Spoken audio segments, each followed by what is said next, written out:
Since 1966, Vans has come a long way. Hi, I'm Veronica with WatchMojo.com, and today we're learning more about the famous skatewear brand from the co-founder's son himself, Steve Van Doren.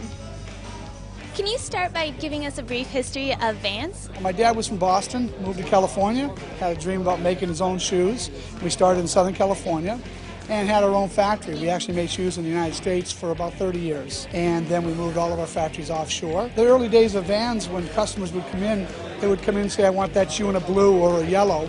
And my dad would show the lady, let's say a yellow, and she goes, oh, I want a brighter yellow. My dad's going, geez, as a manufacturer. My dad finally decided the very first day Vans was open that we would do custom-made shoes. He says, ladies, if you can go down to the fabric store, get a third of a yard of material, whatever color shade you want, bring it back, I'll make the shoes for you. And we, being a brand new company, couldn't afford to advertise, so the only way to advertise was to tell customers about what we could do. We would make wides or narrows, or you could come in and order green in the front, checkerboard on the side, orange on this side, pink in the back, and make the tongue navy blue. We'd do it because nobody else could do that. You started off with the deck shoes. Since then, what's the most popular shoes that we've seen throughout the years? 45 years ago, the #1 shoe was our Authentic. Today, in 2011, Vans' #1 shoe is still the Authentic. So it's nice that what my dad's thoughts of a shoe with a thick, pure crepe bottom that grips skateboards and is kind of a casual shoe like checkerboard was, that Sean Penn, Fast Times at Ridgemont High, those shoes are still very, very popular today. We do have a new Chuckalow that's a really nice new silhouette in the skate field. And our new Surf line, which is really lightweight, but the Volt line, not everybody can have it, but if you want some nice Italian leathers or some nice, really cool fabrics, I spotted the one in orange on the back that's got Hawaiian all over it. That's my favorite right here. When we think of the Vans shoe, we often think of the checkerboard shoe. What brought that design to the shoes? The original story, and I was right there living it because I think I was about 22 years old. Kids were sitting at their desks at school and taking our regular Authentic shoes and drawing a line in the rubber and then coloring in checkerboard on the rubber. So I saw that, and we made up shoes with the checkerboard on the rubber for about 6 months or 8 months. And then I guess a light went on and says, why don't we take that checkerboard and put it on the fabric? So we did that, put it on the fabric. Then we lucked out, knock on wood, and Sean Penn, I actually had the story always that one of our ladies that worked for us in PR, Betty Mitchell, brought him to Universal Studios. But Sean actually shopped in our store in Santa Monica, and he went in and got a pair of checkerboard slip-on. He brought it to the producer of the movie and says, hey, I want to wear this. Did Vans mean to tailor to skateboarders, or did that happen by accident? The skateboarders adopted us. They could come into our store, and our shoes lasted longer because my dad had better material.